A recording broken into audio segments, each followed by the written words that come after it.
গীতায় শ্রীকৃষ্ণ বলেছেন সুখে স্পৃহাহীন আর দুঃখে অনুদ্বিগ্ন থাকার কথা। পেশাদার সাংবাদিকদেরও দুঃখে উদ্বিগ্ন হতে নেই।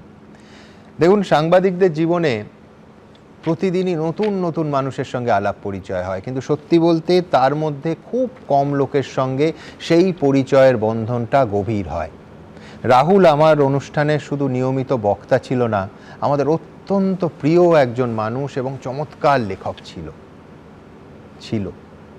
আর এই ছিল শব্দটা ব্যবহার করা আমাদের পক্ষেও কতটা যন্ত্রণার, কাল বিস্তারিতভাবে এবিপি আনন্দের ওয়েবসাইটে এবং যাবতীয় সোশ্যাল মিডিয়ায় সে কথা লিখেছি।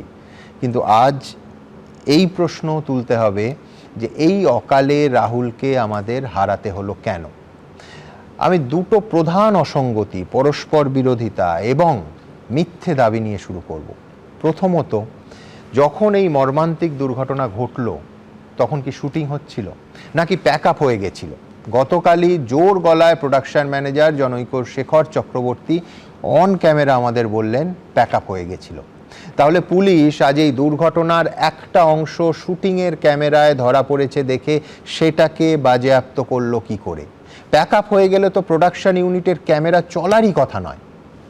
দ্বিতীয়ত, সবথেকে বড় প্রশ্ন, গতকাল থেকে শুটিং ইউনিটের সঙ্গে জড়িত প্রায় প্রত্যেকে এক সুরে বলে যাচ্ছিলেন যে জলে পড়ে যাওয়া মাত্র সঙ্গে সঙ্গে, একজন তো বললেন আজকে সকালেও লাইভে দেখছিলাম 30 সেকেন্ডের মধ্যে রাহুলকে জল থেকে নাকি তোলা হয়।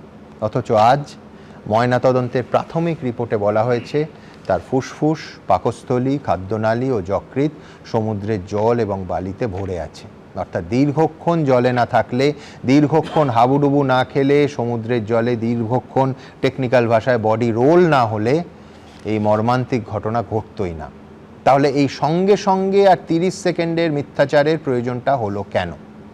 আমি আজ বাদশাকে দিয়ে শুরু করব। বাদশা, এক হচ্ছে, শুরুতে ব্যক্তিগতভাবে বলে নিই, আমার কোথাও মনে হয়নি যে এটার মধ্যে কোনো অন্য ধরনের ফাউল প্লে আছে, দুর্ঘটনা।